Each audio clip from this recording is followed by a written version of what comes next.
Life in my house had started to become twisted a few months ago.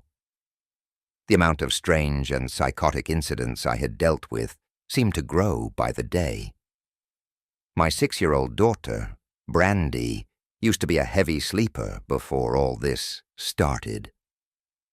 She would fall asleep on the couch while watching television, and I would often end up carrying her to her bed. But lately, she never slept.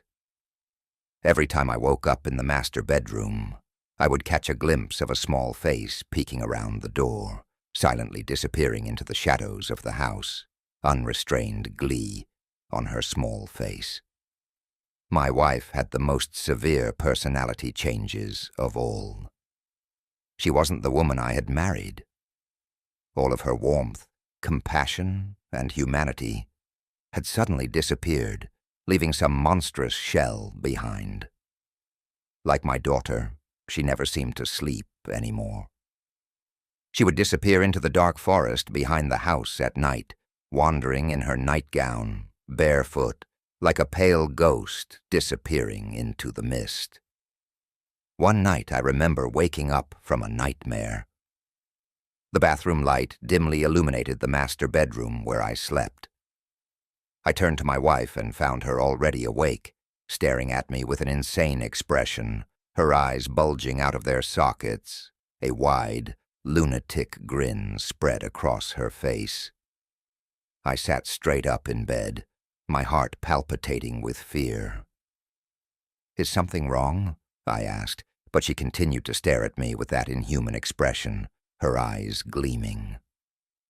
"Emma, are you okay?" I felt something wet and sticky soaking into my t-shirt.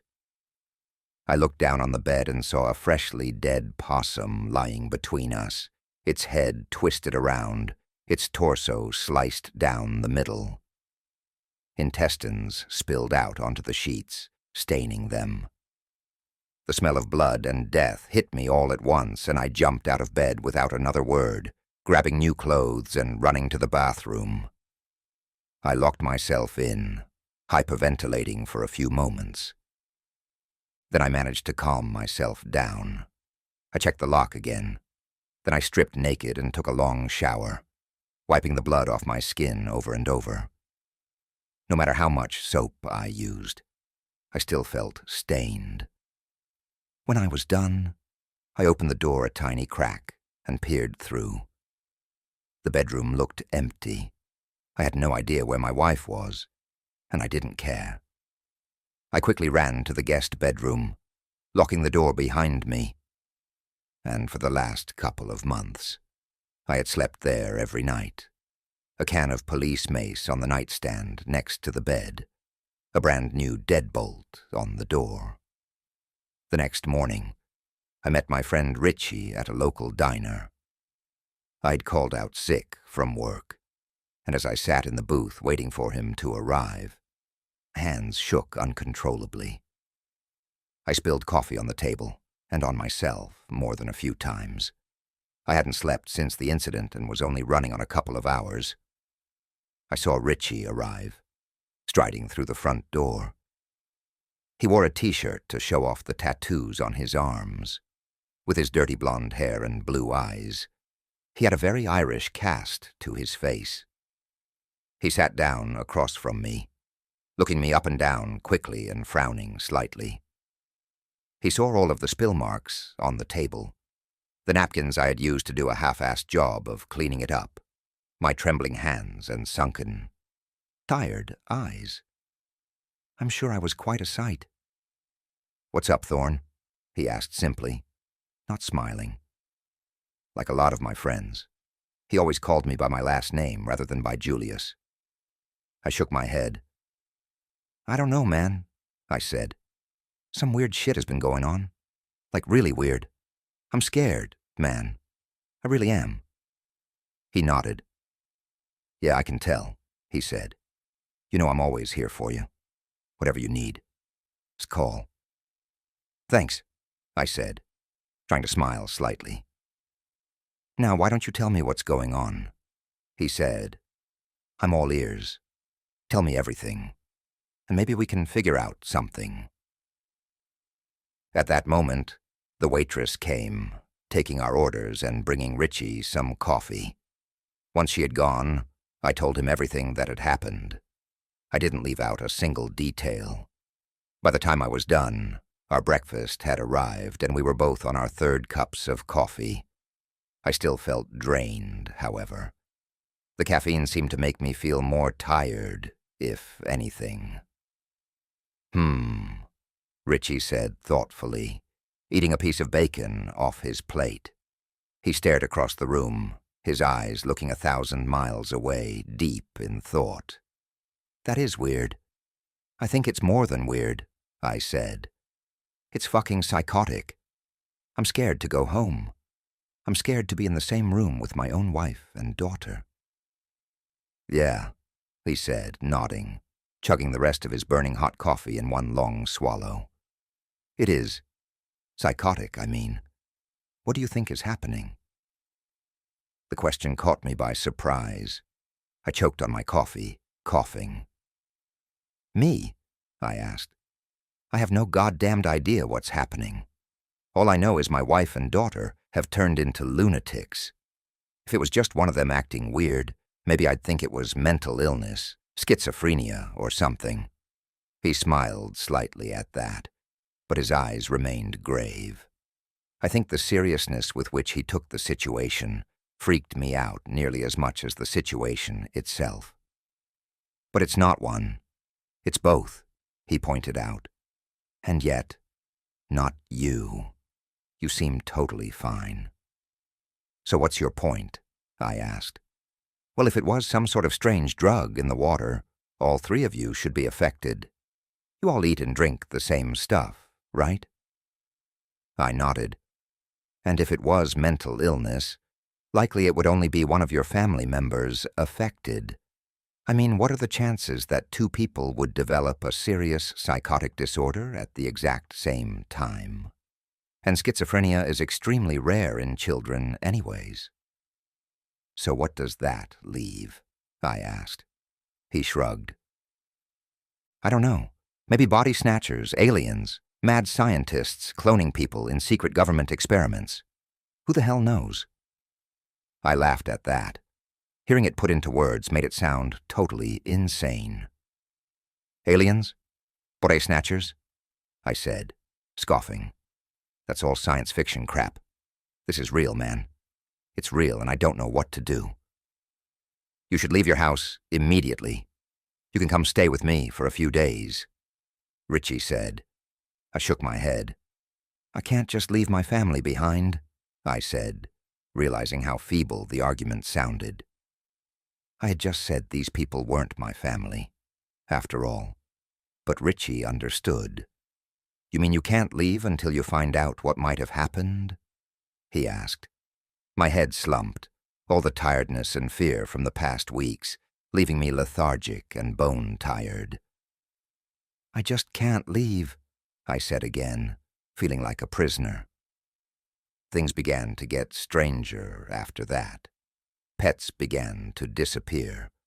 All across the neighborhood I would see signs for missing dogs and cats. Normally, Emma would have become despondent over this. She was an animal lover who often donated to charities for homeless or abandoned pets. She had an American Society for the Prevention of Cruelty to Animals sticker on her car. But as I knew early on in my heart, it was not Emma I was living with anymore. During the first days, I thought perhaps some toxin in the food or water had caused brain damage and personality changes in my family. Maybe it was an intentional release of some chemical weapons agent by the government or a terrorist organization. All of these thoughts passed through my head, but my intuition told me over and over that they were all dead ends or red herrings. The truth was, these people were not my family. I knew it in my heart from the very beginning. I could see it in the way their eyes gleamed during the night as they crept around the house, never sleeping, moving as silently as cats stalking their prey. I would hear floorboards creak outside the door as one or maybe both of them stood there for hours on end in the middle of the night, and my heart would begin beating fast. Dark bags began to form under my eyes as I slept less and less. The only release I had was work. But every night, I would have to come back to these people who I didn't know, but who looked identical to my family. I lost weight from the stress, and I began to smoke heavily. Normally, Emma hated it when I smoked, and she never allowed smoking in the house. Now I chain-smoked inside, and she didn't even seem to notice. She and Brandy barely talked anymore, even to each other. When they did speak, their sentences were short, clipped, and often bizarre. A month ago, I was sitting up in the guest bed, smoking and reading some Philip K. Dick. I had the 3 Stigmata of Palmer Eldritch in my hands, which, ironically, was a story about a man who had been replaced by an advanced alien civilization. It struck too close to home, and I put the book down, just staring out the window, the dim lamp I kept on through the night giving the room a yellow glow. And then I saw her. My wife was creeping out the basement door, barefoot, an insane smile plastered across her face. Her wide eyes looked around. She looked like a maniac who was trying to keep herself from descending into uncontrollable laughter.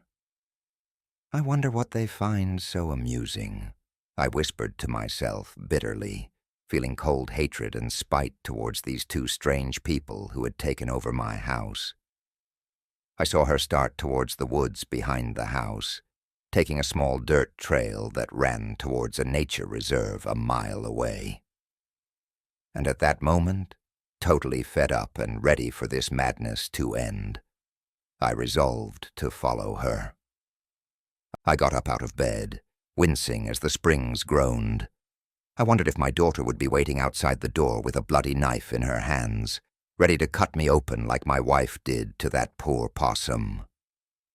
I heard a floorboard creak directly outside my door, and a slight, barely audible sound followed it. It sounded like giggling, a little girl quietly laughing. I swore, under my breath. "Fuck it," I whispered, going to the window and opening it. The wood shrieked loudly, and I winced, looking back over at the door. But I heard no response from the other side. "You're afraid of a little girl finding out you're leaving?" "A grown man?" I asked myself, smiling at the absurdity of it. But when I remembered Brandy's cold, insane eyes, the smile went away. Yes, indeed, I was afraid of that little girl. I had no idea what she was capable of. I looked down. I was only on the 2nd story, and below the window was soft earth and grass. I slowly climbed out, hanging myself down from the window and letting myself drop. I felt myself falling for a few moments, and I wondered if I would regret this. Images of my leg bone breaking and poking out through the skin ran through my head, and then I hit the ground, rolling as I hit dirt. I landed hard on my back, knocking the wind out of my lungs. I lay there for a few seconds, breathing hard, then pushed myself up and began following my wife, wearing only slippers and boxers and a t-shirt. I wasn't exactly dressed for reconnaissance work. Then again, neither was she. I glanced at the house, and from my daughter's window, I thought I saw a small face staring down at me, grinning like a jack-o'-lantern, an expression of barely contained glee and bloodlust marring her childish face. But when I looked back up, the window was empty. I figured my mind must be playing tricks on me, and yet it shook me badly. I had never imagined I could be so afraid of a little girl as I was right then. I tried to move as fast as I could without making noise, hoping I could catch up with my wife. The half-moon gave some bare light that streamed through the trees. I used it to avoid the rocks and tree roots that jutted up out of the earth. After a few minutes, I heard an eerie sound coming from in front of me. Humming. I caught a glimpse of my wife, pale and white, her nightgown billowing around her thin frame. She stared straight ahead, her eyes not seeming to blink. She veered off the trail, and I followed from a safe distance, trying to keep myself hidden behind trees. It felt like dozens of eyes watched my every movement, but I brushed it off as paranoia. She trampled through brush and pricker bushes, not seeming to notice the thorns and whipping branches. I tried to avoid the obstacles while still keeping her in view. We went uphill for a while, and to me, her choice of direction seemed totally random. Then she stopped. The humming cut off in mid-note, and she knelt down, sighing in pleasure. She began to play with something white lying on the ground under a small pile of leaves and brush. She carefully brushed the remnants of disintegrating leaves and soil off the object. From behind the tree, I couldn't see what it was. She ran it through her fingers, stroking it lovingly, even kissing it. After what felt like an eternity, she put it back down, turning around to start back towards the house. She passed within 20 feet of me. I hid behind the largest tree in the immediate area, moving behind the trunk as she passed, praying no twigs would snap and give away my presence. None did, and I watched her descend into the fog and the trees. As soon as I was sure she was gone, I crept forwards, towards the spot I had seen Emma crouching. A bone lay there, thin and long, still covered in small pieces of rotting flesh. In horror, I knelt down, examining it closer. It looked too large to be an animal bone, though perhaps it could have come from a deer. Underneath, I saw the earth had recently been disturbed. It looked as if it had been dug up and filled back in. I went back to the house and grabbed a shovel from the shed, determined to solve this mystery. The dark house loomed over me, the windows looking down on me like pupils, hiding what lay behind them. When I got back to the site of the bone, I started digging. The earth was soft and fresh, and it didn't take long to get a large hole started. But I found nothing for the first half hour. Covered in sweat and breathing heavily, I took a break, then returned to the task. Once I had gotten down about 5 feet, I saw something besides dirt and small stones. At first I couldn't tell what it was, but it emanated a fluorescent, day-glow color. Then with horror, I realized it was my daughter's favorite T-shirt. I kept pulling dirt off, and soon found 2 bodies in the pit. It was Emma and Brandy, their throats cut wide open, their staring eyes covered in dirt. I turned and vomited on the forest floor, feeling I might collapse at any moment. Waves of hopelessness, confusion, and anger consumed me in turn. Staggering, I ran out of the woods, going to a neighbor's house and frantically knocking on the door. It was 3 in the morning, and it took a while to get a response. Finally, my neighbor, an old retired man, came to the door. "Al, thank God," I said. His tired, bloodshot eyes looked at me for a long time. "Julius, it's a bit late for a visit," he said. "This is an emergency. Can I use your phone for a minute? I need the police here immediately." His eyes widened at that, and he looked wide awake a moment later. Sure, come on in," he said. As soon as I had entered, he closed and locked the door behind me. He pointed towards the kitchen. "Phone's in there, hanging on the wall next to the door." I thanked him profusely, visions of my murdered family members running through my head. Then I dialed the police, my fingers shaking so badly that it took me a few tries. Finally, though, I heard it begin ringing, and at that moment, I wondered what exactly I would say. The 911 operator assured me that vehicles were en route, and that I should stay at the house with my neighbor, Al, until they made sure the area was safe. Under no circumstances should I go outside until the police arrived. It all sounded normal and sensible at the time, and I had no suspicion that things would become nightmarish and lethal within minutes. Al had listened to me frantically try to describe the situation to the 911 operator with wide eyes, his wrinkled old face showing fear and confusion. He had a cup of coffee in his hand, but he never drank any of it. "Is that true?" he asked after I hung up. "Brandy and Emma are dead? You found their bodies in the forest?" I nodded grimly.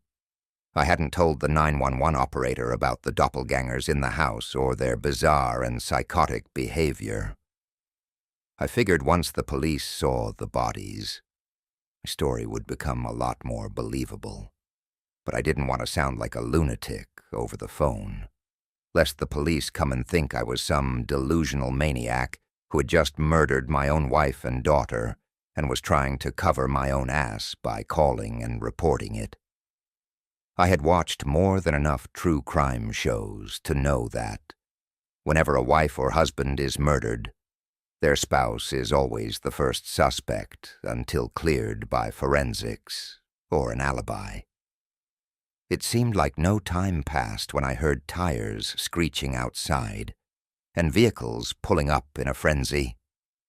I looked outside, expecting to see police lights flashing, wondering why no sirens had sounded. My heart leaped into my throat when I saw 3 black sport utility vehicles filled with men in suits. They leapt out, holding automatic rifles. Without warning, they pointed the guns at the house and began firing. 15 dark silhouettes lined up on the street outside, looking like a firing squad at a military execution. When the first bullets exploded through the wall, I was so surprised that I didn't even move.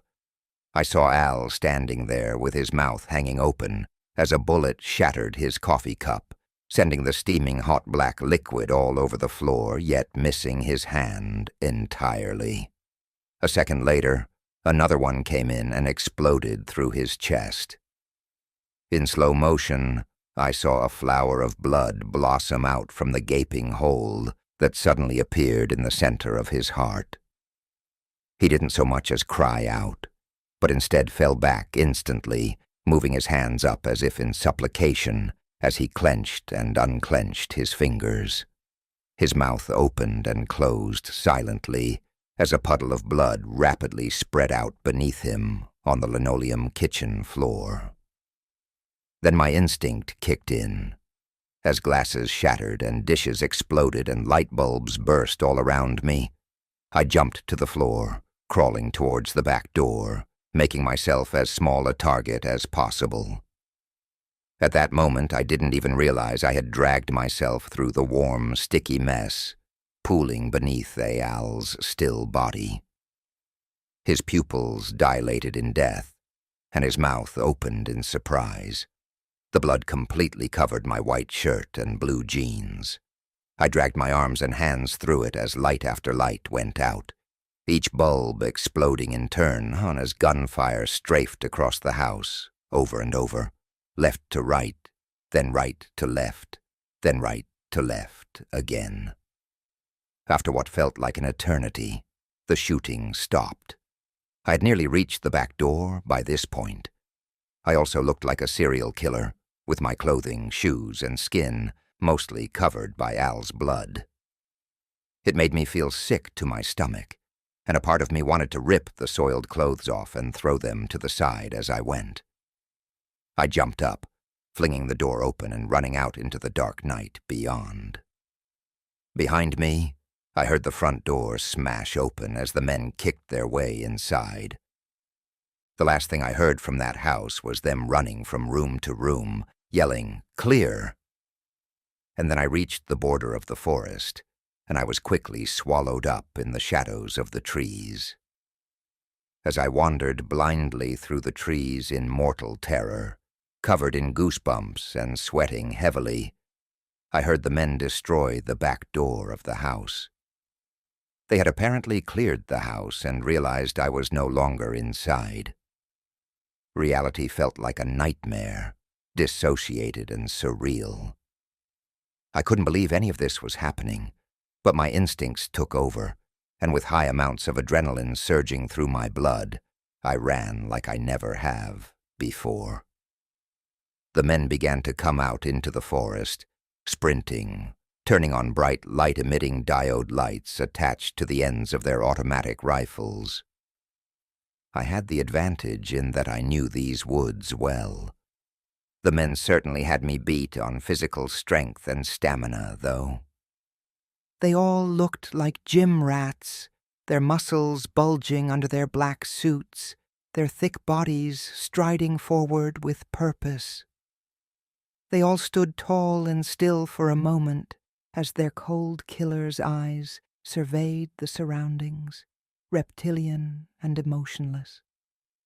I heard more sport utility vehicles coming to a screeching halt in front of my house, and soon the sound of many dogs barking echoed across the forest. I knew they were tracking me, and they would soon find me and kill me. No one would ever know what had happened here, least of all me. And no one would ever be able to prevent it from happening again, with the destruction of the sole living witness to the bizarre replacement of my family. I ran towards a large rock formation I knew nearby, with small indentations allowing a man to fit in the wide cracks of the 30-foot-tall cylinders of stone. This was a place I liked to come and sit during happier times, sometimes just meditating and listening to the sound of the birds and breathing in the clean air of the woods. Now I hoped in my time of desperation that it would come to my aid again. I heard the dogs getting closer and saw the lights separate into smaller and smaller groups as the agents combed every inch of the forest, sweeping their rifles up to down and left to right, as they looked into every crevice and behind every tree. I saw a single light drawing near. My heart seemed to stop. I knelt down low, feeling the ground with my trembling fingers. I found a large, flat stone that must have weighed a good 10 pounds. Making myself as small a target as possible, I waited for the figure to pass right by my hiding spot. Even though this happened a couple months ago now, I still remember the rising waves of anxiety that gripped my heart as this assassin stood before me. As soon as the light began turning to examine the dark corners of the indentation I crouched in, I sprang forwards, waves of adrenaline giving me amazing strength and reflexes. The man saw me at the last moment, his eyes widening as his finger began to tighten on the trigger, and then I smashed the rock into the front of his skull. His neck twisted to the side, his eyes instantly drooping as his body went slack. I dropped the rock onto the leaf-strewn ground and caught him in the same movement, dragging his limp body back into the shallow groove of the rock where I hid. I took the automatic rifle off of him, flicking off the light and feeling around in his belt for extra magazines of ammunition. I found 3 extra clips. I fumbled around until I found a latch to release the magazines, unclipping them one after another and shoving them into my pockets. The man quickly started to stir, groaning and moving his head slowly from side to side, his eyes still clenched shut. "Oh," he mumbled, his eyes beginning to flutter. "Ooh, my head. Jesus. What?" His blue eyes opened suddenly, and he looked directly at me, an icy hatred changing his expression in a single moment. "Oh, it's you. Julius Thorne." He spat my name with venom, staring directly at me even as blood trickled down his cheeks from his forehead. "Yeah, it's me," I said. "What the fuck is going on right now? Why did you psychopaths murder my neighbor and try to kill me?" He just shook his head and kept his mouth tightly shut. I waited a few seconds, giving him a chance to answer. When I realized he wasn't planning on talking, I sighed, steeling myself for what I knew I had to do. Raising the rifle up above my head, I quickly brought the butt of the gun down into the center of his nose. I heard it crunch, a fountain of blood exploding from the front of his face. He started to open his mouth to scream, but I turned the gun around and pointed it straight at his right eye. "If you scream, I'll kill you right here," I said. "I have nothing to lose right now, and I'd rather go down fighting." He bit his lip so deeply that a small trickle of blood began to stream down his chin, but he didn't scream or cry out, despite the immense pain he looked to be in. "Now maybe we can try this again," I said, giving him a grim smile. "Why did you guys want to kill me? Why are you chasing me?" "We are agents who have been tasked with detecting and destroying anomalies that have arisen across the United States," he said, scowling at me with hatred, his words coming out somewhat distorted as he constantly spat blood. "People usually call us the cleaners. Mostly we deal with incidents in small towns like this one, though sometimes shit hits the fan in the cities too. Hell, just last week we had a werewolf in New York City. Press thought it was some serial killer who ripped apart his victims with a knife, but any coroner worth his salt would immediately be able to tell it had actually been claws and fangs. But we found him and brought him in for containment. He had already killed 3 joggers and 7 homeless people by then." "Yeah? So what does any of that have to do with me?" I asked, furious. I hated these men so badly at that moment. I had asked for help, and instead assassins had come to my side. "Your wife and daughter are dead," he replied. "But you're not the first one to call and say you found the grave of your family. In every other case, the police found the people still alive and healthy in the house, and the graves totally empty by the time we got there. But there were always indications that the individuals still living had changed. They always began to show psychotic and violent behavior, and inevitably, they would kill their own family members, neighbors, hell, anyone in the area. When the anomaly is allowed to proceed, the entire town often ends up being destroyed. We lost over 10,000 people in a single incident last year. So we come in and contain it by killing anyone associated with the anomaly to stop it from spreading. Because it does spread, and it seems to spread by association. It starts with a couple people on a street, then the rest of their house, then their next-door neighbors, and keeps going outwards, like ripples spreading outwards in a pond. By this point, I heard dogs getting closer and closer, and saw lights flashing through the trees in the distance, aimed in my direction. I quickly ripped a strip of fabric from the agent's shirt and tied his hands and feet before binding his mouth so he couldn't scream. I knew they would still probably find him within 10 minutes or so, but that might be all I needed to get out of here. And now, at least, I had a gun. I sprinted out of the woods, taking the trail in the opposite direction of the agents. I had to move in the dark, which slowed me down significantly, but I had been on these trails 1,000 times before. Soon the shouting of the men and the barking of the dogs grew faint behind me, and I came out on an empty side road. I knew the area well. Richie lived only a few blocks from here. Without thinking, I began to stagger down the road, the streetlights flashing on and off above me. I saw faces peering out of windows as I passed. I must have looked like a madman, being totally covered in blood with wide, panicked eyes that constantly snapped in the direction of the smallest sound. Yet amazingly, not a single person came out of their house. I wondered how many of the faces were just those who were replaced, doppelgangers with the right human skin, but without any of the human mind, except maybe for its most destructive and insane impulses. Within minutes, I found myself stumbling through Richie's front yard towards his little ranch house, a massive wraparound porch with pillars painted white in front of the light blue siding. He had Halloween decorations all over the place. A scarecrow was crucified in the front yard, fake blood streaming from its hands and feet.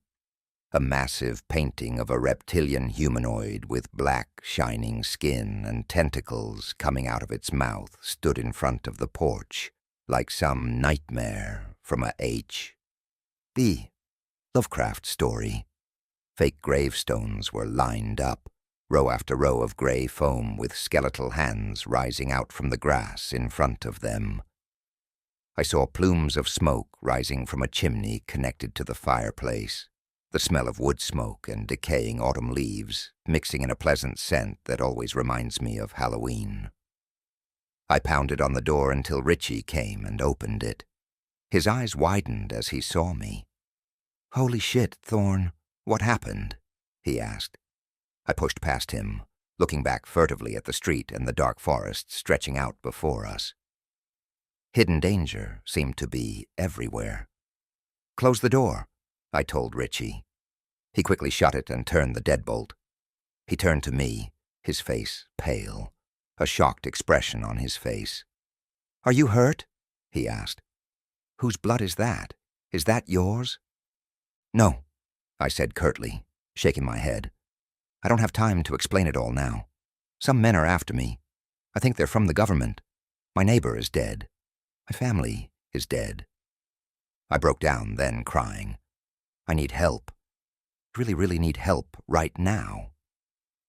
Okay, I believe you," he said reassuringly, putting a hand on my shoulder. "It's gonna be okay. That's a nice gun, by the way." He gave me a calming smile. I'd nearly forgotten about the automatic rifle slung around my shoulder. I looked down at it with a blank expression, like I had just discovered a new limb on my body. "Hey, how about we get you a change of clothes and then we'll figure out what to do?" he said. "Come with me to my room. I think you're about my size." I gratefully followed him.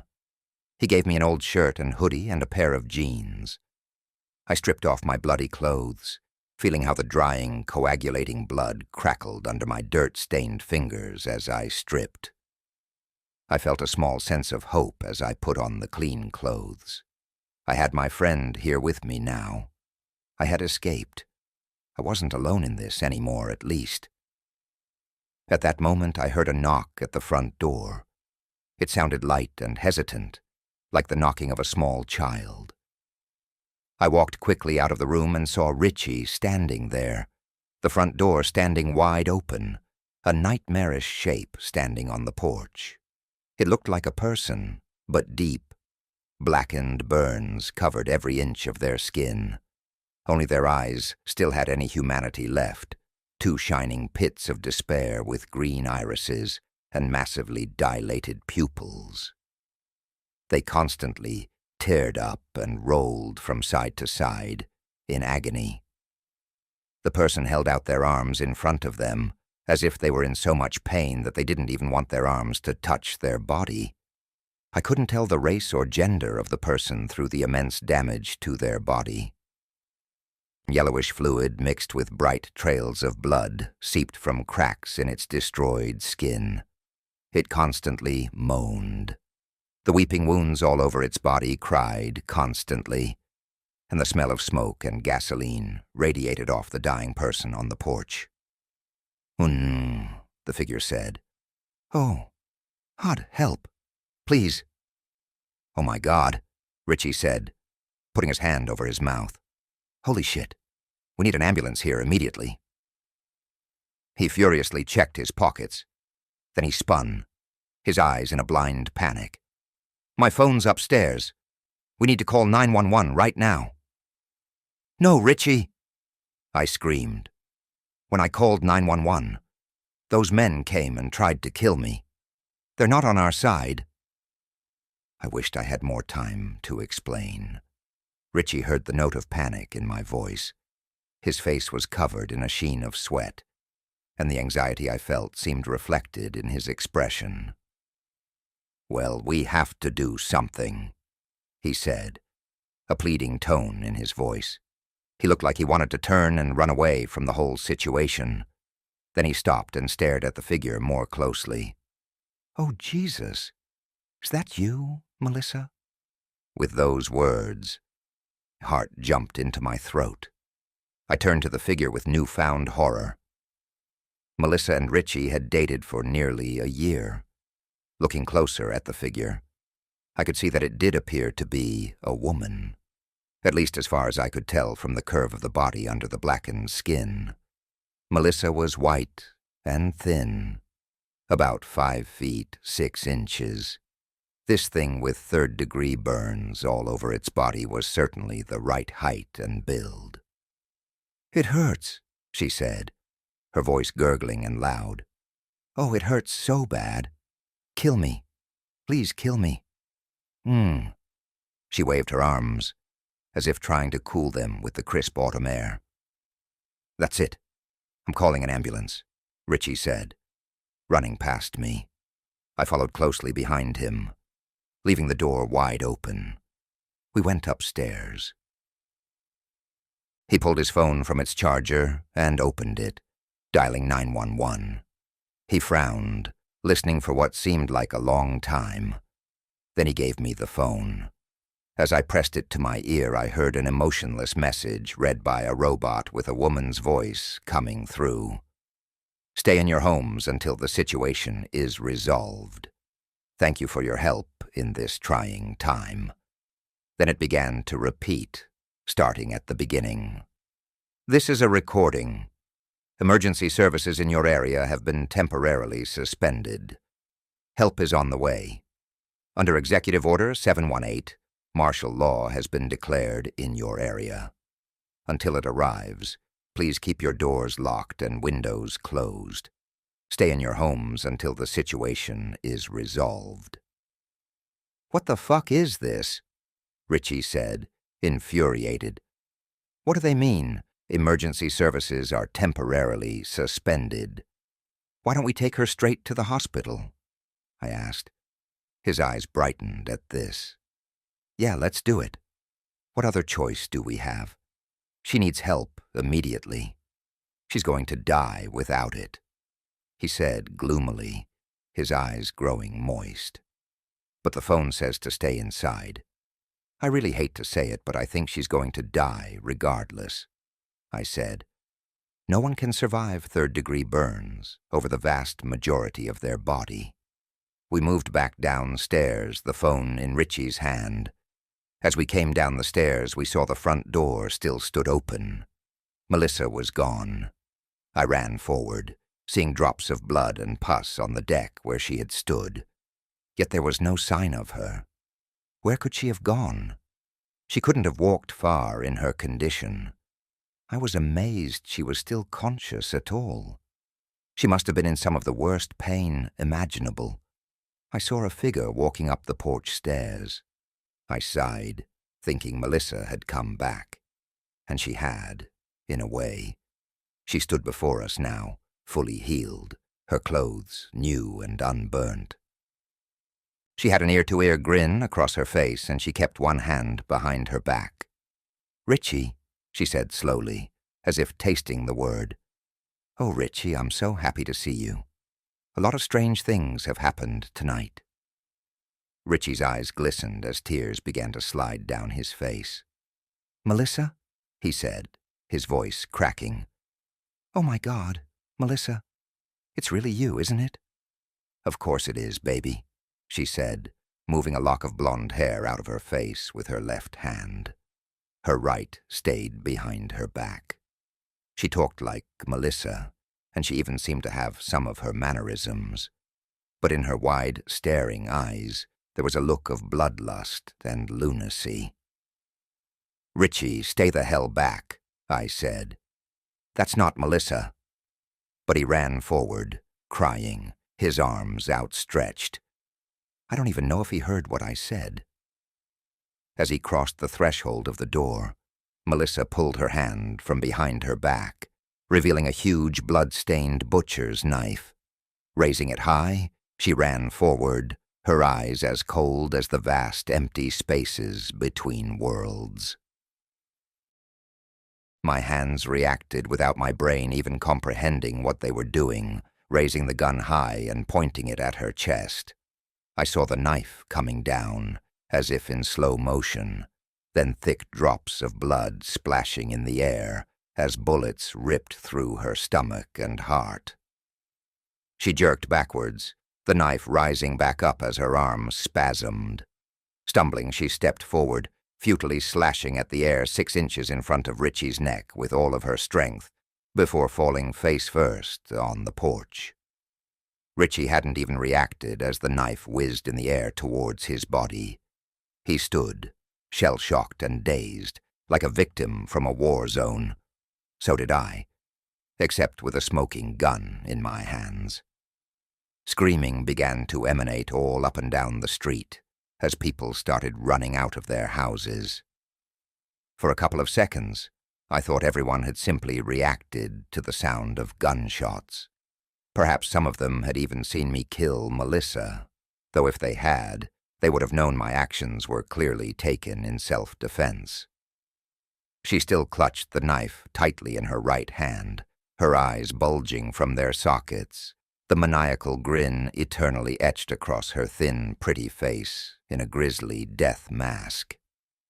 I quickly realized the other people on the street were not coming out to investigate gunshots, but instead running for their lives. I saw men, women, and children chased by family members wielding knives, axes, and guns. Across the street from Richie's house, I saw a little girl, no older than 10, running in her bright yellow SpongeBob pajamas.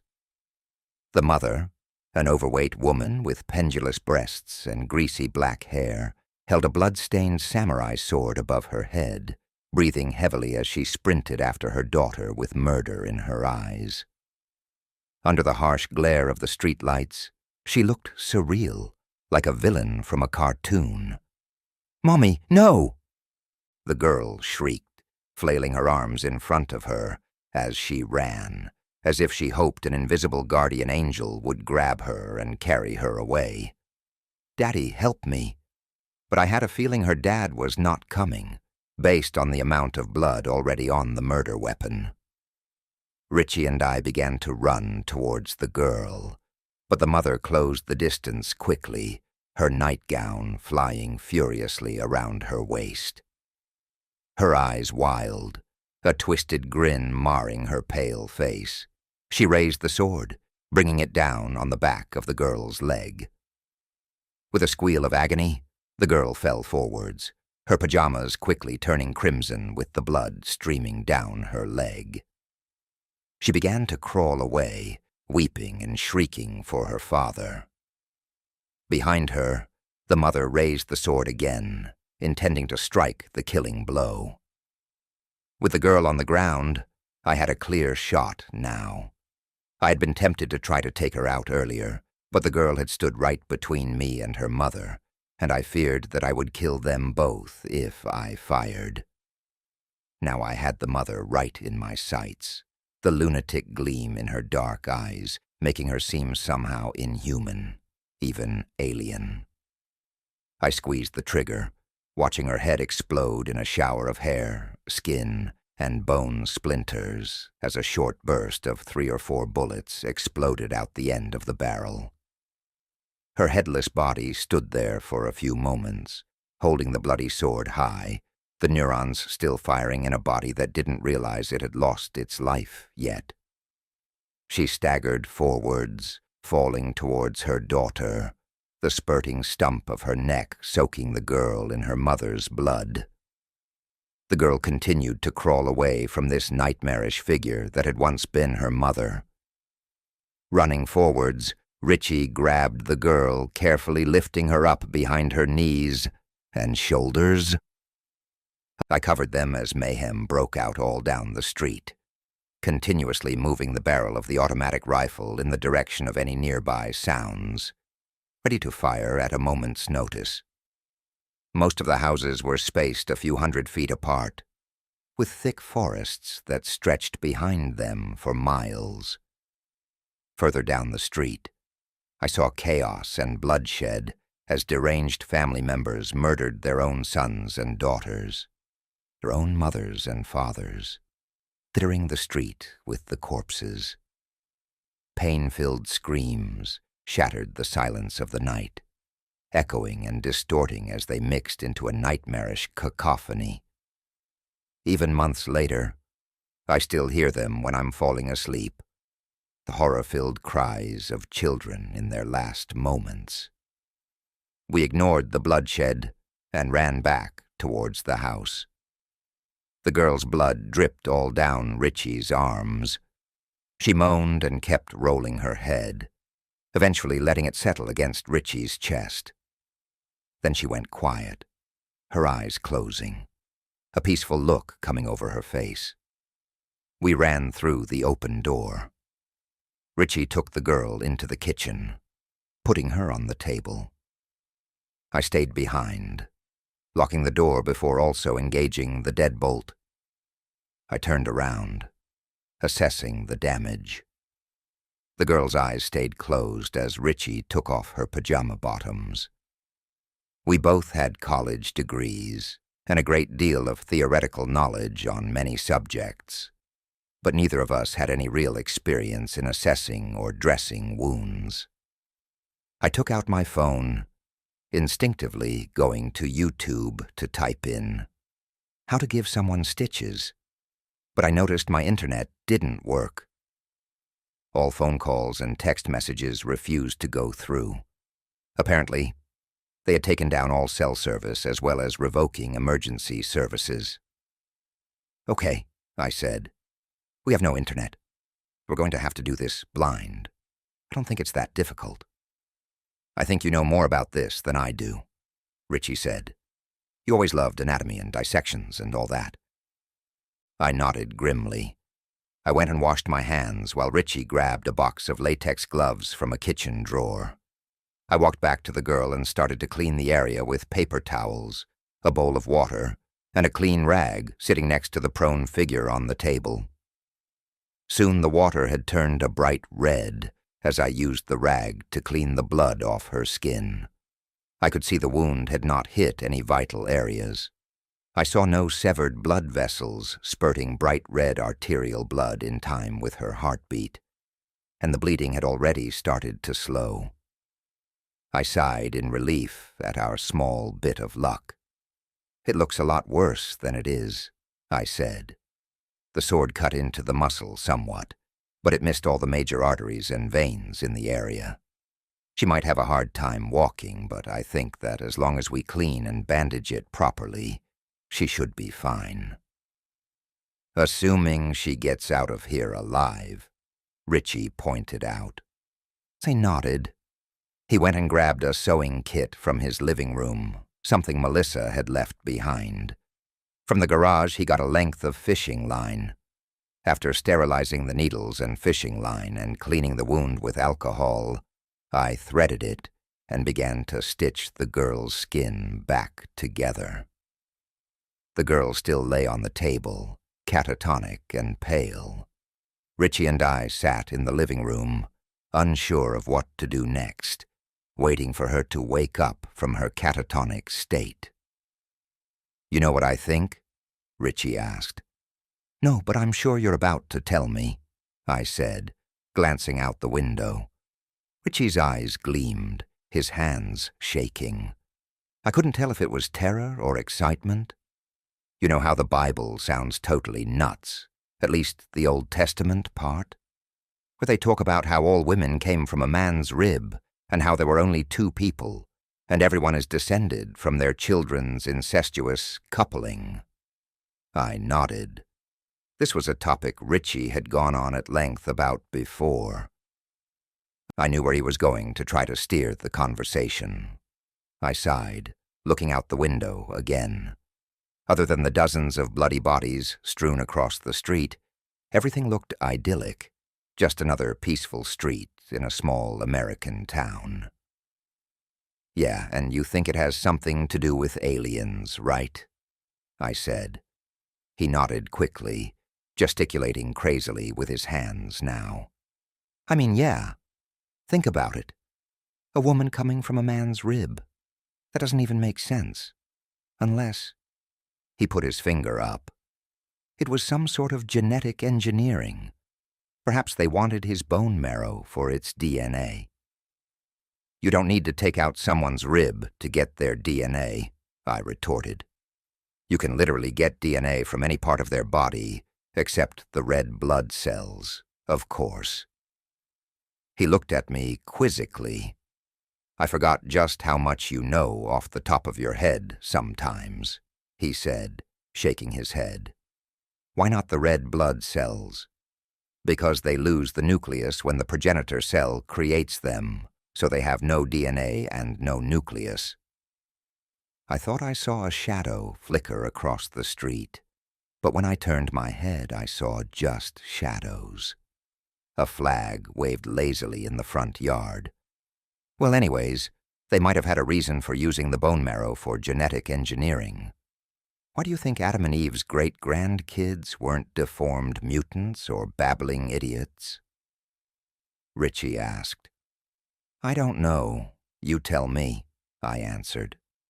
I'm assuming it's because the story is a load of bullshit. He smiled at this. Because the kids were genetically engineered, too, and probably the grandkids and so on. The aliens likely kept changing each individual's genetic code, so these few people could reproduce with their own siblings without harmful effects to the children. They probably engineered all the different races, too. They made the two genders, so why not? Richie explained enthusiastically. I had to give him credit. The whole idea made sense in a weird kind of way. And another weird thing, Richie said, is that you could make a woman from a man, but not a man from a woman. To make a woman from a man's DNA, all you need to do is remove the Y chromosome and duplicate the X chromosome, right? But you can't make a man from a woman's DNA because the Y chromosome would be entirely missing. The Y chromosome would have to be synthetically engineered from nucleotides, which would pose a huge problem, much harder than just replicating the X chromosome. There's no way the people who wrote the Bible could have known any of that. I think what's going on now is just demonic, I replied. Aliens wouldn't come all the way here just to take a random monkey and engineer it into the human species. And they wouldn't care about replacing people. What kind of sense would that make? But in hindsight, even though both of us were wrong, I think Richie was much closer to the truth.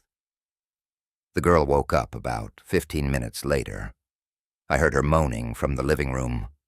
Turning away from the window where I had kept a constant watch, I saw her rising on the table, her small face a mask of pain and confusion. "Where am I?" she asked. "You're just across the street from your house," I said. "We brought you inside." "Where's my dad?" she said. I just shook my head. I haven't seen any living people on the street in over 20 minutes. If your dad is alive, then he must have left. There are probably people hiding in the woods until things cool down, I replied. In truth, I thought there was no chance at all that her father was still alive. I walked over to the girl and put my hand on her shoulder. She flinched back, her dark brown hair falling over her face as she pulled away.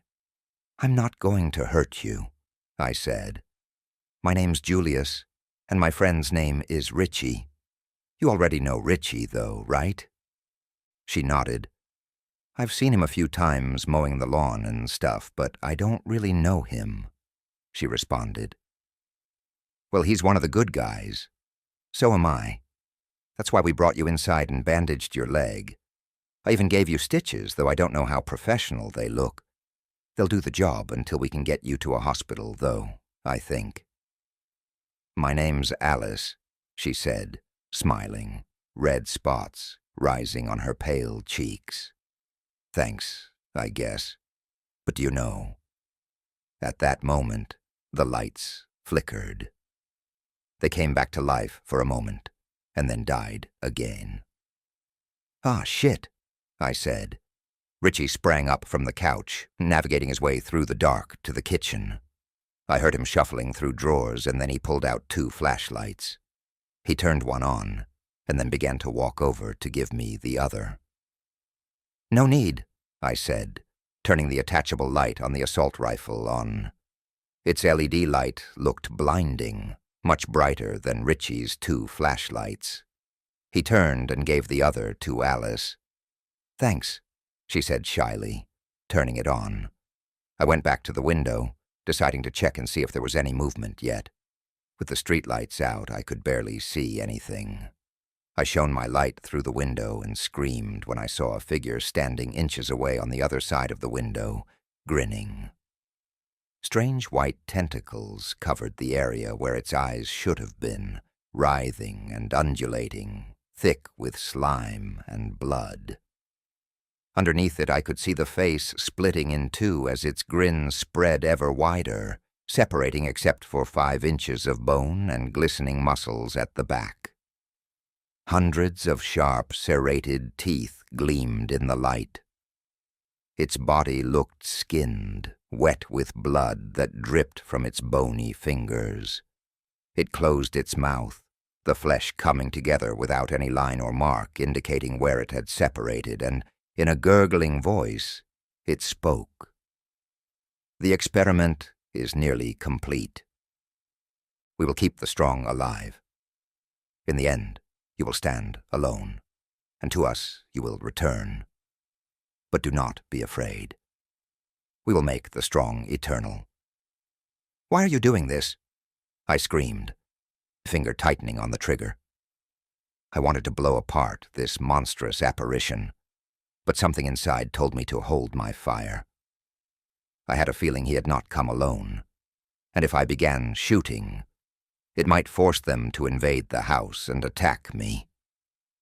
You have 3 hours left until the experiment ends, it said, turning to leave. It ignored my question. I watched the muscles on its skinless body contracting as it walked away, the huge tentacles sprouting from its head, constantly writhing like snakes. I saw the alien creature walk over to the woods on the other side of the street, where 2 more of its kind stood waiting, both naked and skinned.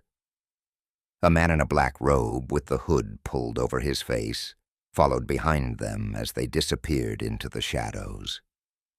I hadn't realized just how massive they were until a human form stood directly beside one. They towered over him, at least 8 feet tall, with their tentacles stretching out far behind them. I turned to see Richie and Alice, standing horror-struck in the kitchen. They were preparing some of the perishable food by flashlight, making ham sandwiches with cheese and lettuce, drinking milk and orange juice. I sat down, grabbing a sandwich and taking a bite. Well, Richie, I said through a mouthful of sandwich, I think you're right about them experimenting on us. I don't know why or what they hope to accomplish, but something intelligent is clearly using us as guinea pigs. Did you hear what it said? What's going to happen in 3 hours? Is that when they plan on killing all of us? Survivors. They already wiped out most of the town, she said bitterly. They killed my mom. They killed my family, too, I said. And I think we'll all be dead soon if we don't do something. We can't stay here. We have to get out of town. We have to warn people what's happening here." "You said those government goons already know about it," Richie said. "Who else are we going to warn? No one would believe us for a minute. They barely believe it." I felt like I had been slapped. I hadn't thought about the men in the black sport utility vehicles ever since we took Alice in. Where had they gone? Why weren't they here, tracking down people associated with the anomaly and shooting them? Unless they had abandoned the town. Perhaps it had gone too far for such measures to be of any use. Perhaps that was why they had disabled 911 by the time I got to Richie's house. A shiver of fear ran through my body as I contemplated it. "What about getting revenge for Melissa and your wife?" He pointed at me. "And your mother?" He pointed at Alice. I laughed at that. "Revenge? With what? The 3 magazines I have left for this rifle. You guys don't even have weapons, and she's just a 10-year-old girl. I want revenge just as much as anyone, but we have to focus on surviving. Most of all, we had to focus on her surviving," I said, nodding towards Alice. "We're the only people left now who can help her get out of here alive." Richie was about to say something when shrieking started outside. I heard a man yelling for his life. I ran to the window and saw someone banging on Alice's house across the street. "Oh, God, please help me, someone!" he screamed. When no one answered, he began running towards Richie's house. I figured he had been doing this for a couple of minutes, but when he saw the beam of the detachable flashlight on the gun through the front window, his eyes widened. "Oh, thank God," he said. "Please let me in. They're right behind me." I looked at the man in wonder for a long moment. Then recognition came to me. This was the agent I had ambushed in the woods. I could tell by the broken nose, the bloody mark on his forehead, the black suit he wore, and even by his cold eyes. Without thinking, I ran to the hallway and flung open the front door. "Come in," I whispered, "and stop fucking yelling. You're going to attract everything in a 10-mile radius with that." And then I saw what was behind him, coming up the dark street, and my words caught in my throat. A dozen agents in black suits walked forward, bone-white tentacles whipping crazily around their heads. Their eyes were gone, the entire top of their head replaced by those strange alien appendages. Below it, I saw their mouths gnashing, constantly biting the air with bloody serrated teeth. They were coming in our direction. "Time to go!" I yelled into the house at Richie and Alice. They had been preparing backpacks of food and water. In a flash, they were out of the house, Alice gripping Richie's hand tightly, as her small face contorted with fear at the sight of the agents. I had put in a fresh magazine after we got in the house. Aiming through the sights, I began to fire, my ears ringing as fire erupted from the barrel. Blood erupted from the chests and faces of the agents, their tentacles splitting apart and spewing black fluid on the pavement below. Their high-pitched, animalistic shrieks echoed off the pavement as they ran forwards in a blur. I remember seeing 2 of them fall, then 4, then another couple stumbled as the gun clicked beneath my finger. I had gone through all 30 rounds, and it wasn't enough. 3 of them still ran at us when a blinding light flashed above the trees. I heard a thwack, thwack, thwack sound, and a powerful engine roaring behind it. I looked up just in time to see a Black Hawk helicopter flying overhead. A man with a machine gun began firing. mowing down all the remaining agents in a matter of moments. He turned the gun towards those crawling on the ground, still alive, and with a flash of bullets, they stopped moving as well. Then he slowly began to turn the gun on us. I had started to reload, slamming the magazine in as fast as I could. Without thinking, I raised it, looked through the sights, and fired. As if in slow motion, I saw the man above me in the helicopter jerk before falling out the side door. With a heavy thud, his body hit the lawn of Richie's house far below. The helicopter kept flying and soon disappeared over the forest, the sound of its blades receding and then disappearing within seconds. I turned to Richie, seeing his sweaty face and wide, bloodshot eyes. The agent stood behind him, his face covered in blood. Richie still held Alice's hand, and the girl had her face pressed against his chest, silently crying. "We really need to get out of here," I said, looking hard at the agent. I wondered how much he knew, and how much he would tell me. Our bedraggled group, bloody and sore and injured, began walking as one towards the trail down the street. One that I knew ran through a nature reserve and came out at the next town over. And as I listened to the agent talk, I realized just how wrong I had been about everything happening in my town.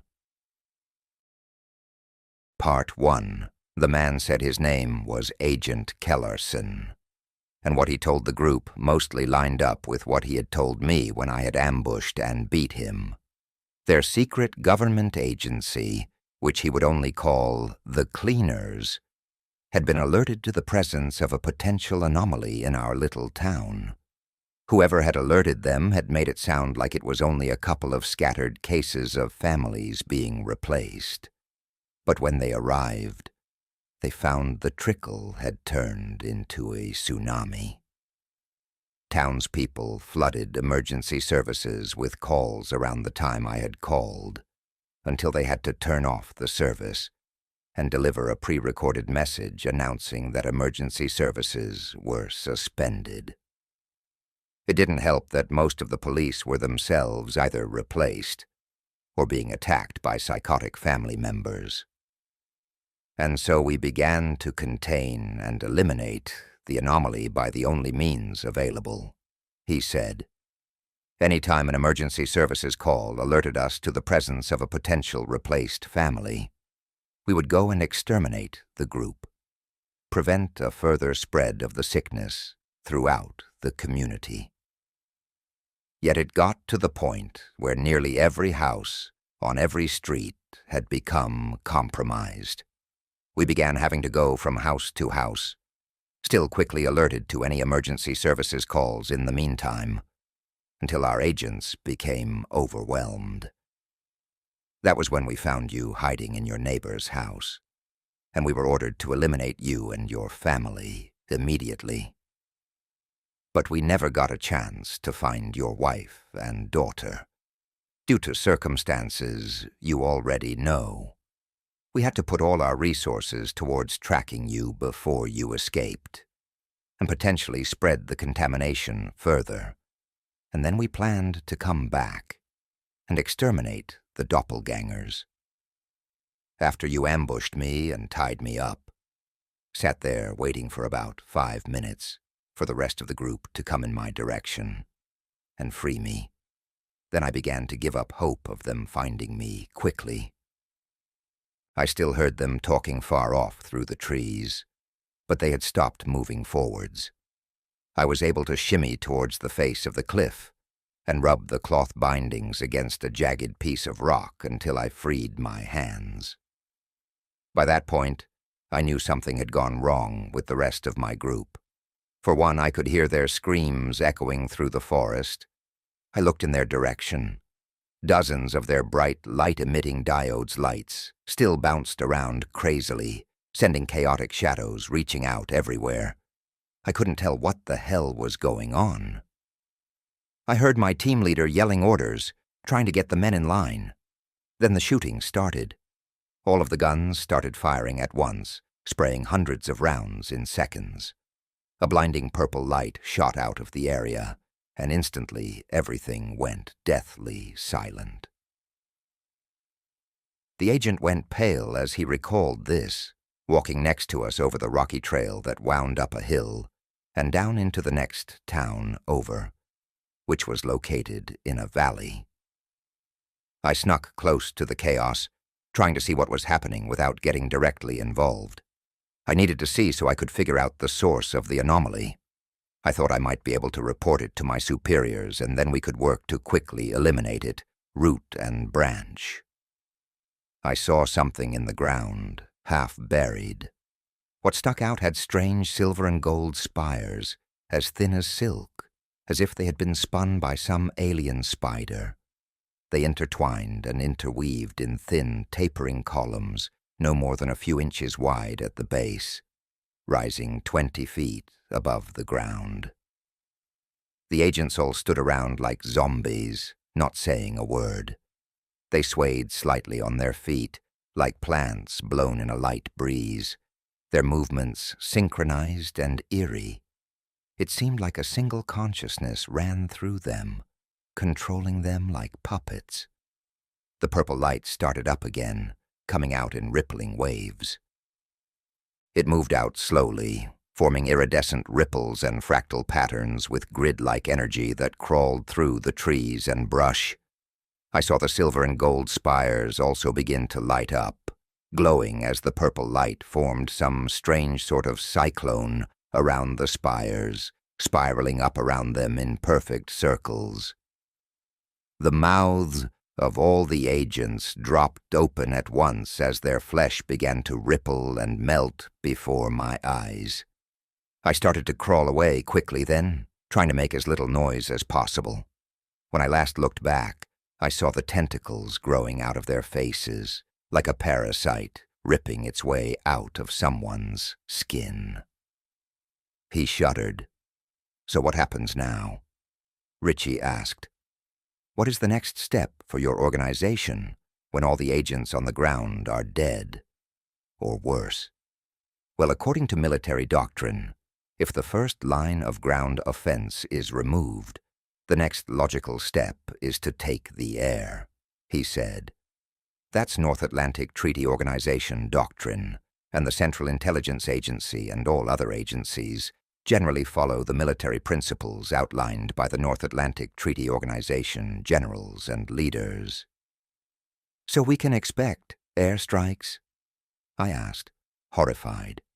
He nodded. "Helicopters with machine guns, airstrikes, artillery shells, everything," he said. "This place is going to be lit up soon.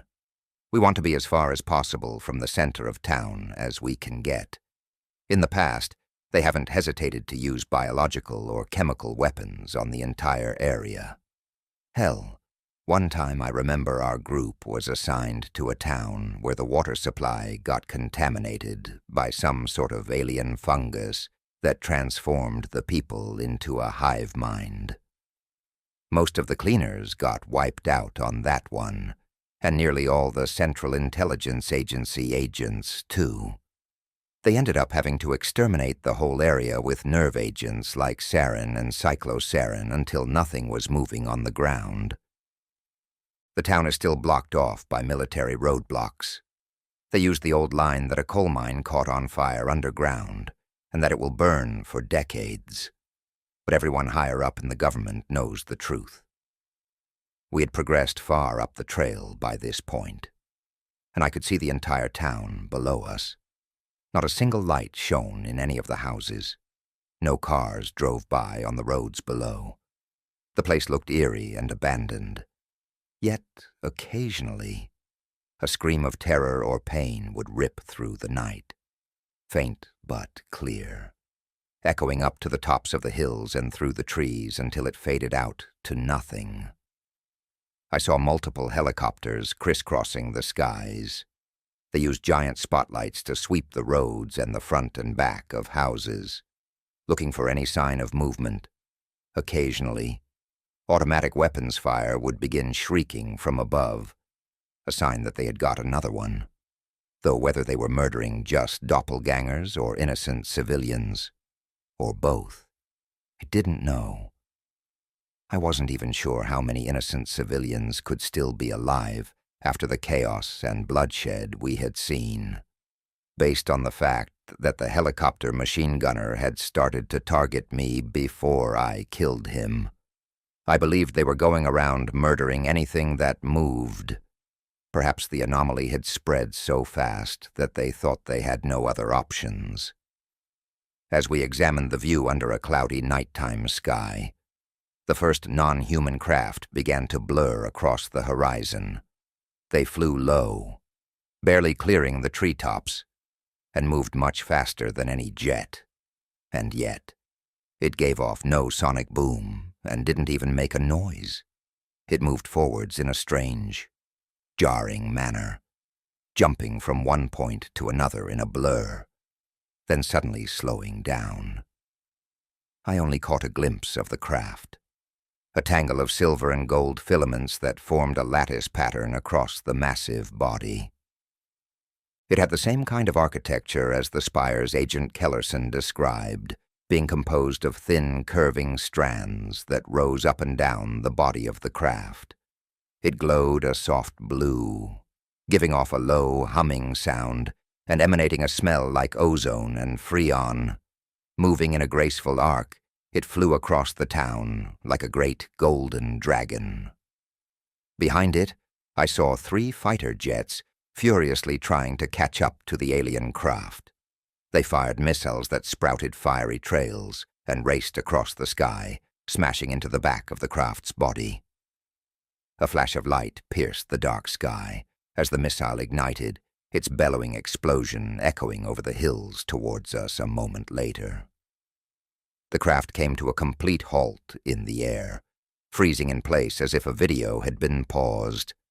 As the smoke and fire cleared, it still hovered there, the blue aura still surrounding it, its exterior totally intact. The fighter jets closed in on it, their engines screaming as they drew near.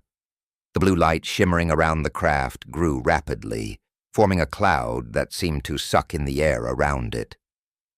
Jets of lightning began to burst out of the cloud, dozens of branching streams of energy that hit all 3 jets in an instant.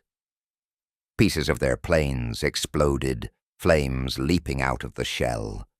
Then a second wave of lightning struck, and their planes dissolved into pieces.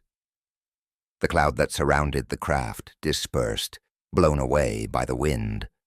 Slowly, almost lazily, it started to move forwards again, its strange engines humming, filling the destroyed town with the scent of ozone as the victors flew away. We continued on our way, trying to make good time. Alice had started complaining about her leg hurting her after a couple of miles. Richie and I had tried taking turns carrying her, but she was simply too heavy to carry in the dark over a trail filled with roots and rocks that stuck up, trying to grab a foot like a catcher catching a baseball. Her leg had started to bleed again, and I could see a red spot where the ersatz stitches lay.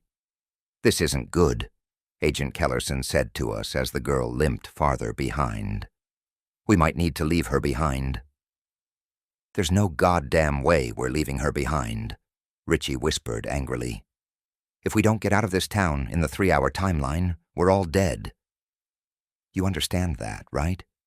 Should we sacrifice all of us for a girl who will die anyway if she's not out of town?"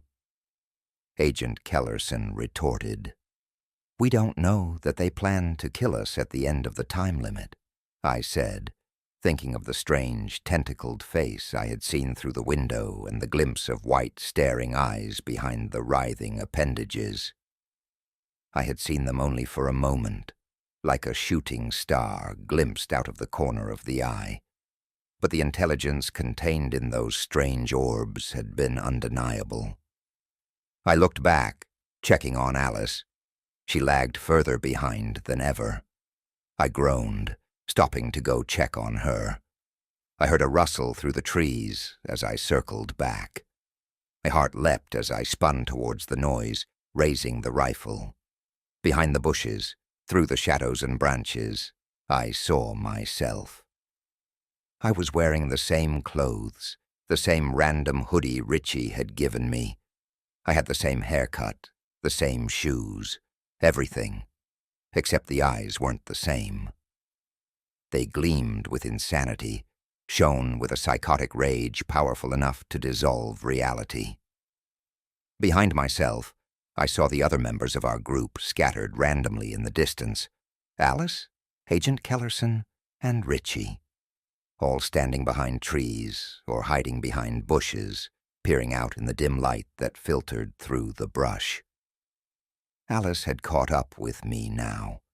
She stood staring into the dark forest, her eyes filled with horror as she saw the doppelgangers, still as statues, with insane rictus grins, scarring every one of their faces. I remembered the words of that tentacled abomination through the window verbatim, even now, months later. He had said, "We will keep the strong alive." I thought he meant survivors, but something was knocked loose in my mind as I considered the vagueness of it. Perhaps he meant that they would keep the doppelgangers alive if they killed their original.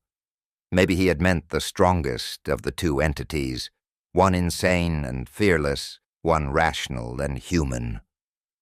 I raised the gun to fire on my doppelganger and take him out of the equation for good when someone tackled me from behind.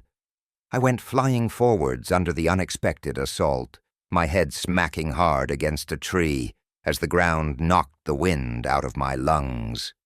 The gun went flying over my head and landed a foot away as I lay there, seeing stars and trying to breathe.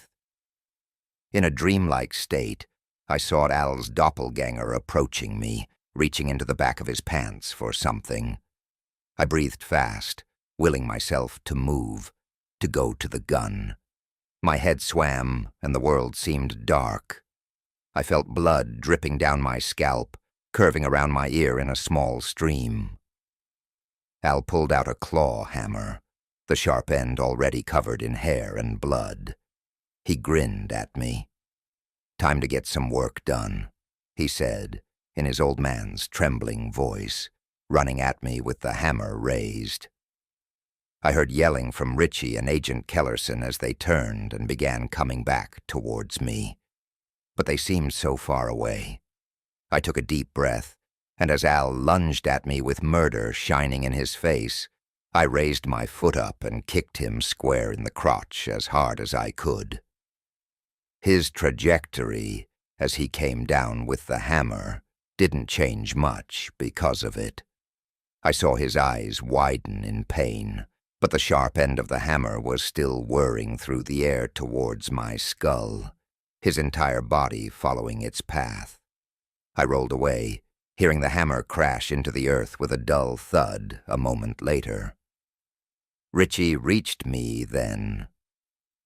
He reached into his pocket and pulled out a small paring knife as he ran forwards, something he must have grabbed from the kitchen before he left. As Al breathed hard on the ground next to me, his eyes unfocused and filled with pain, Richie brought the knife down in the middle of his throat. The entire blade disappeared, slicing through his flesh as easily as a diver slips through the skin of the water. He spasmed and kicked, choking on the blood as he inhaled. I heard a terrible groaning, sucking noise as he tried to breathe. Bright red arterial fluid spurted in and out in time with his breath, bubbling over the handle of the knife. He looked at me, still grinning, slowly reaching over as if he wanted to hold my hand. I had regained myself by then, after what was probably a mild concussion, rolling onto my feet and grabbing the gun. I stood up slowly and shakily, feeling like I wanted to vomit. I looked into the woods, wanting to eliminate my doppelganger before he could kill me. But sometime during the struggle with Al, the whole group of them had disappeared. I could see panic spread through the group as I told them what Alice and I had seen. Agent Kellerson demanded his M4 service rifle back. "That gun is government property," he said petulantly, like a child demanding a toy. "It is by all rights registered to me." "You lost your rights to the gun when you tried to kill me," I said, raising the barrel and putting it in his face. "If you want it back, then try to take it. I dare you. Come get it." Richie got in between the two of us, pushing us apart. "Come on, guys," he said. "We've got enough problems without killing each other. We're wasting time, standing here arguing, and the clock is running down quickly." He pulled his phone out of his pocket, checking the time. "It's already been over 2 hours. We have a little less than an hour left until the time limit runs out and whatever they're planning to do comes about. I don't think we want to be anywhere near here when that happens." Alice continuously complained about the pain in her leg. She pulled her pants leg up to show me the angry red splotches that blossomed around the stitches. A small trickle of dark, almost black blood ran down her leg, and I saw it had already stained her pants on one side. "We'll get you to a doctor as soon as we get out of here," I promised her. "But you have to keep going. We can't carry you the whole way." We had reached the peak of the hills surrounding the town and begun descending. The next town over was deep in a valley, and we would have to stumble down steep, rocky trails to get there. From a distance, I heard the screaming of many powerful engines. I looked up to see fighter jets passing overhead in a blur, breaking the sound barrier. I felt the sonic boom in my bones as it passed through my body, vibrating my chest. I involuntarily clamped my teeth down on my lip when it went past, drawing a thin stream of blood. Their roaring started to fade into the distance before being punctuated by multiple explosions. I saw flashes of light exploding from the center of town, like a second sun rising in the night. A mushroom cloud of black smoke rose high into the sky, mixing with the dark clouds above. "That's not good," Agent Kellerson said, wiping sweat from his forehead as he stared dumbly back in the direction of the explosions. "Why not?" Alice asked, keeping close to my side and limping heavily, trying to avoid her injured leg and wincing every time she put weight on it. "Once they start the airstrikes, it means they have lost total control of events on the ground," he said. "You don't think they would use nuclear weapons on it, do you?"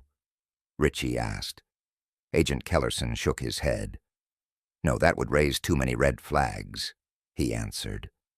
"Radioactivity gets out and spreads, and it is detected by people all around the world. That's how some people in Europe knew about the Chernobyl nuclear explosion even before the Soviet government announced it. No, they would contain it with high-yield conventional explosives and artillery, and if that failed, they would likely spray chemical weapons until the area became uninhabitable for 100 years. They have enough secret stockpiles to wipe out 100 towns this size without making a sizable dent. They might decide to drop VX nerve gas or cyclosarin from crop dusters and helicopters, and when they do, we want to be far upwind of the target area. What if we just get to the next town over and discover the same kind of shit happening?" I asked, seeing a nightmarish vision of empty streets littered with murdered bodies.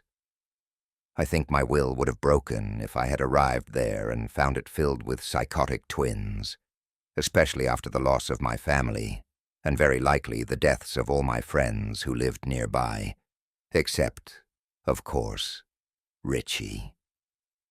Little did I realize at the time that some of our group would not see the next town.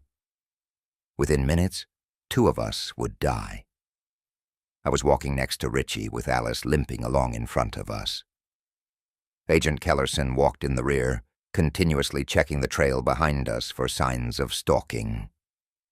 I felt watched from all sides. "I wonder what kind of fuel that craft runs on," Richie was saying.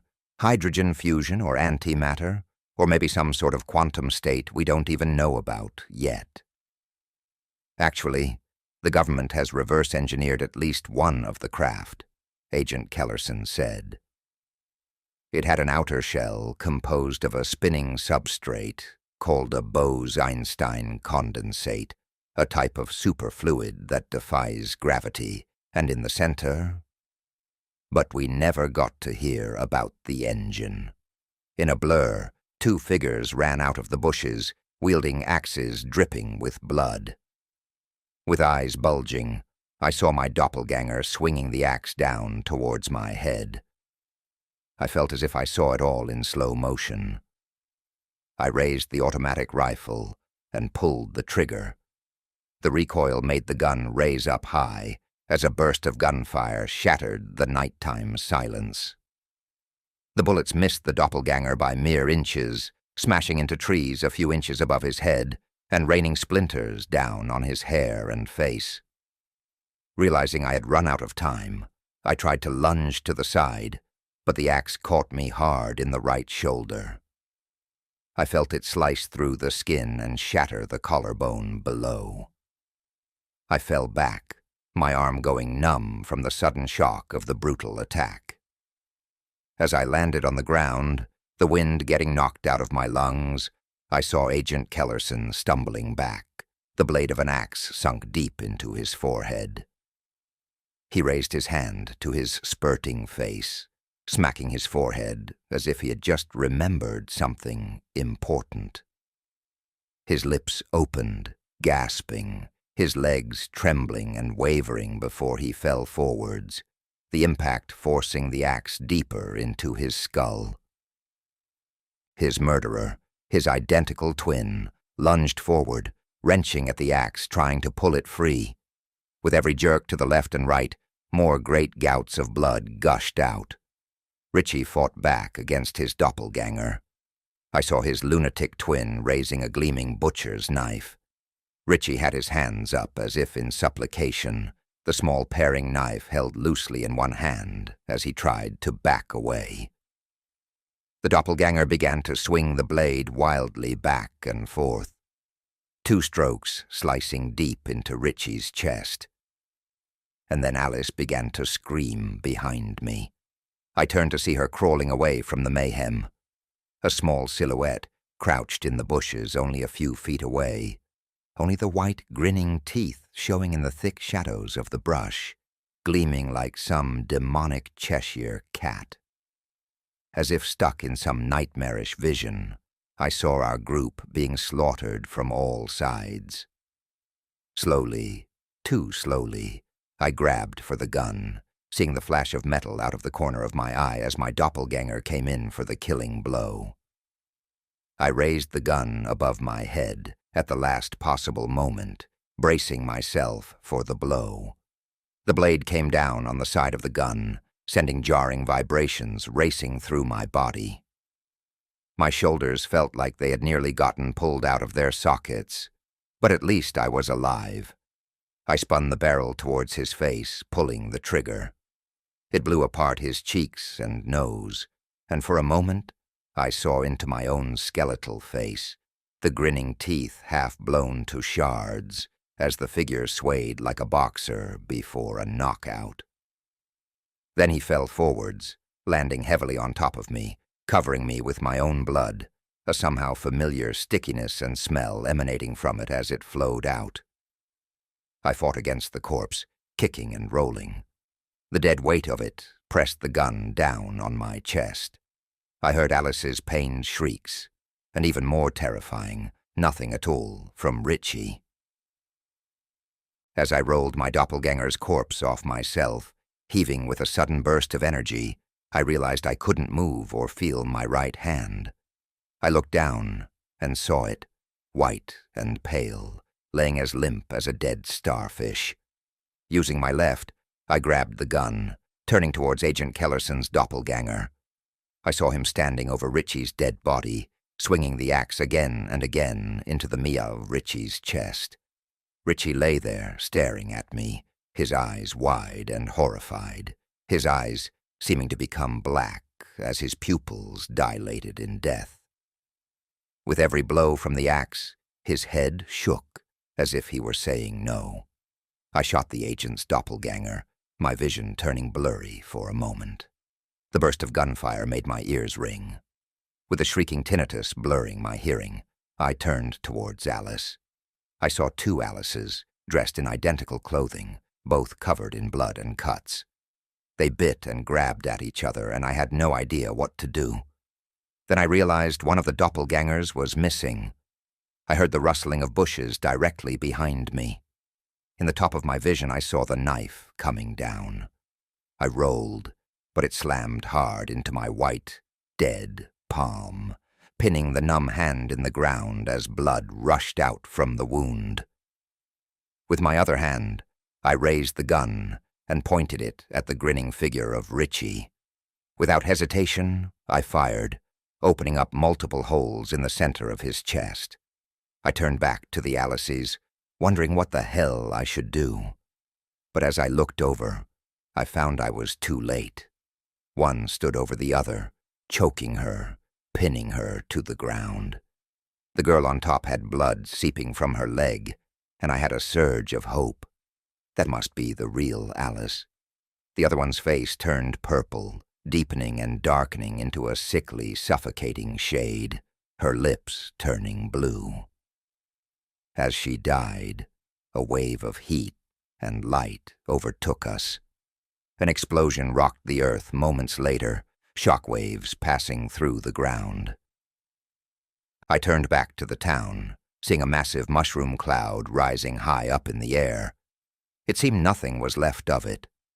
In front of the massive ball of fire and smoke that emanated from the center area, a large blue cloud glimmered in the air. Soon I saw the alien craft speeding towards us in a blur, leaving the area that they had just obliterated. They came right towards Alice and me, the ship hovering above the trees. Moments later, the humanoid, skinned beings faded into existence in front of me. I still stood on the ground with a gushing wound and a dead hand, stunned and in agony. Alice looked no better, covered in blood, her leg wound ripped open again, her face white and pale. She was breathing fast and trembled, looking like she might collapse. She stared at the three beings that manifested in front of us with a blank look on her face. "You two are the last ones left alive," the one in front said, its bone-white tentacles writhing like snakes. Behind the mass of tentacles on its face, I caught glimpses of two intelligent, round eyes, pure white and lidless. They looked moist and glistened like opal, shining with rainbows and colors. "Barely," I whispered. The being took out a strange black vial. With a reverent stance, he knelt down before me, cradling my head in his long, twisted hand. Then he took some of my blood from the wound. He stood and walked over to Alice, repeating this strange ritual. Then he talked to the others in a strange guttural language with clicks and hisses mixed in randomly, the cadence fast and excited. He turned back to me. "You are a survivor. You both are. You have proven yourselves worthy. You are worthy of life. When the cleansing comes, the time of renewal, we will exterminate all life unworthy of life and start your people anew from the blood of the survivors. A second Adam and a second Eve. Perhaps this time they will actually be created in the image of God, the true God, ourselves." I saw at that moment that the two aliens behind him held small black canisters in their hands. One walked over to me, and another walked over to Alice, spraying us both in the face. The world spun, and then my vision went black, and I felt myself being lifted up before I was gone completely. I woke up in a hospital in the state capital. Alice was in the next room. We had no memory of how we got there or who dropped us off. After all was said and done, I ended up losing most of my right arm in an emergency surgery. The injury from the axe wound had severed nerve endings and caused severe blood loss to the entirety of the limb, causing irreversible oxygen deprivation and permanent tissue death. The surgeon said I got to them just in time, but as the months passed, I felt I lost something much more fundamental, something greater. I've been in contact with Alice's foster family, and they said she's acting strange and not talking. I wonder if I made a mistake. The entire experience was a nightmare I want to erase from my memory forever. It led to the death of my family and friends and the crippling of my body. I can only hope I never see those writhing, bone-white tentacles again.